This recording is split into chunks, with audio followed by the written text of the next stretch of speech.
Revenir à soi, c'est revenir à Dieu. Il y a des moments dans une vie où plus rien ne semble faire sens, des moments où tout autour se brouille, où les voix se taisent, où les repères s'effondrent. Mais au milieu de ce silence, quelque chose attend, quelque chose de doux, de fort, d'invisible, quelque chose de plus vrai que tout ce qui a été vécu avant. Ce n'est pas la voix du monde, ce n'est pas la peur, ni l'orgueil. C'est un appel, un retour vers soi, mais surtout un retour vers celui qui a créé l'âme avant même que le corps ne prenne forme. Il faut du courage pour s'arrêter, il faut de la force pour revenir à soi, et il faut de la foi pour reconnaître que la plus belle des rencontres commence par reconnaître le créateur de l'âme. Car comment se connaître sans revenir à celui qui connaît le secret des cœurs? Comment s'aimer vraiment si l'on n'a pas encore goûté à l'amour pur de celui qui n'attend rien en retour mais donne tout? Quand Dieu devient le premier lien, tout ce qui était confus s'éclaire.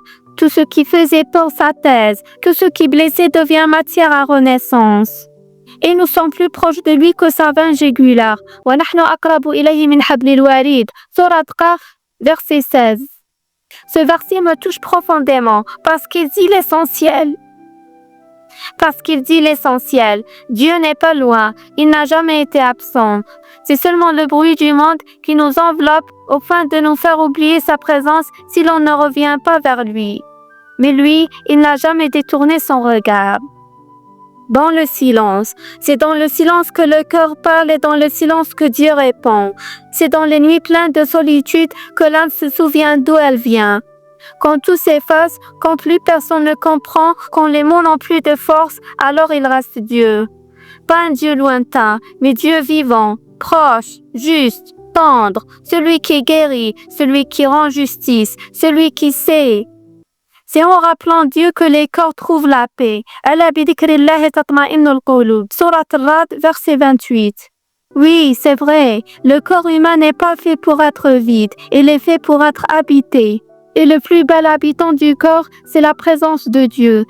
Revenir à soi, ce n'est pas de l'orgueil. C'est une nécessité, parce que ce soit authentique a été créé pur, noble, digne. Et Dieu dit dans le Coran, nous avons certes honoré les enfants d'Adam.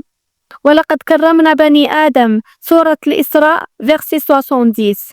Il y a donc en chaque être une dignité originale, une noblesse offerte par Dieu lui-même. Et cette noblesse, personne ne peut l'enlever. Ni les insultes, ni les trahisons, ni les épreuves, car elle vient de plus haut que tout ça. Revenir à soi, c'est se relever. Pas par violence, mais avec conscience, avec douceur, avec respect pour soi, pour les autres et surtout pour celui qui a tout vu. Il y a une paix particulière quand on avance main dans la main avec Dieu, une paix que rien ne peut voler, même les tempêtes, même les absences, même les injustices. Et quiconque place sa confiance en Dieu, il lui suffit. وَمَنْ يَتَوَكَّلْ عَلَى اللَّهِ فَهُوَ حَسْبُهُ.